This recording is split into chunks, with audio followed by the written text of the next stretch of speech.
Hi, my name is Jamie. I'm a writer, a veteran, a mother, and someone who has lived through a lot of life's experiences. For about 3 years, I was also a licensed addiction counselor, but I left that career. And in this video, I want to tell you why.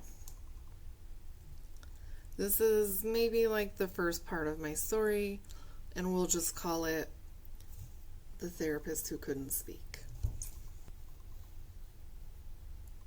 When I started in the mental health field, I had good intentions, real ones. I had lived through the trauma, I had survived addiction, I had rebuilt my life. So I thought, who better to help others find their way in this process? And for a while, I did help, and I loved it. I showed up, I listened, I held space for people who were in crisis.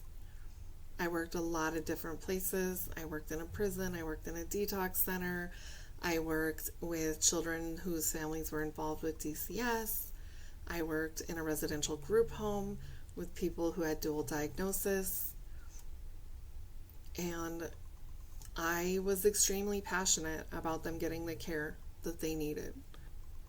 Here's the thing. A lot of people don't know about being a therapist. You're supposed to, and you're expected to, in any good environment where therapy is occurring, to keep a strict boundary between your personal life and your professional one. And I promise you, by the time I'm done with this series, we will circle back around to that because this is immensely important to me. Things that need boundaries are going to be things like self-disclosure, meaning you don't share your personal story with your clients at all if you are in recovery. And if you do any self-disclosure, you have to be very, very careful. For me personally, I didn't like self-disclosure because I don't want anyone comparing their journey to mine, because everybody's journey is going to be different. And for many people like me, having that standard is effective and it works.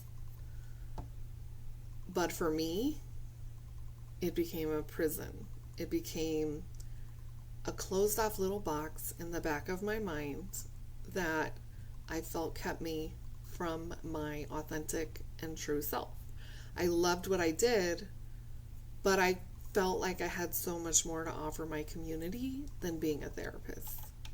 I'm someone in recovery, and I know what rock bottom looks like, and I also know what it takes to crawl out of it.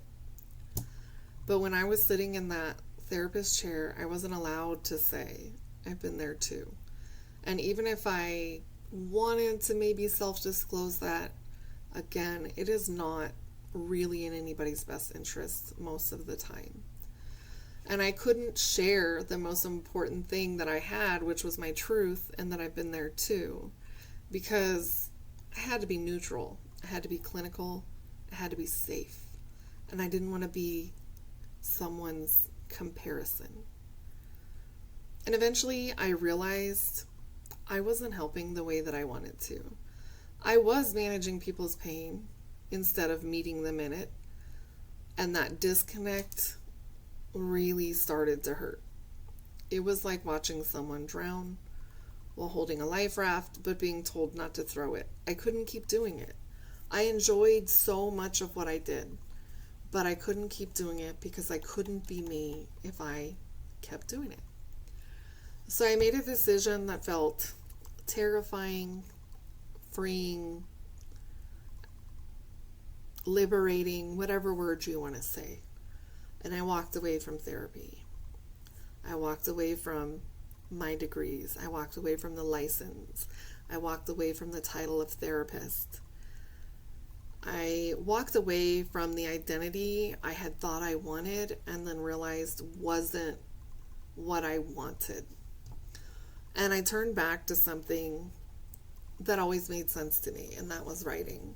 I've been writing since a very young age. Writing lets me say the things that I can't say in that therapy room, sometimes things I can't even say to my own family or even out loud to myself. Writing is my form of art, it is my form of self expression. It lets me share the raw, the real, the messy. It lets me tell the truth without censoring myself for the sake of clinical detachment. And maybe more importantly, it lets me help people in a way that feels honest. Since then, I've written and published books. I've coached other writers through their healing stories. I found my voice again, not as a therapist, but as a truth teller. And I've come to believe that sometimes healing looks like quitting the thing that looked good on paper, but crushes your soul in practice. And if you've ever felt stuck in a career that didn't match who you've become or the person you are, and if you've ever had to walk away from something you thought you wanted, I see you. It's okay to pivot, and it's okay to outgrow something that once felt right, because your story is still being written.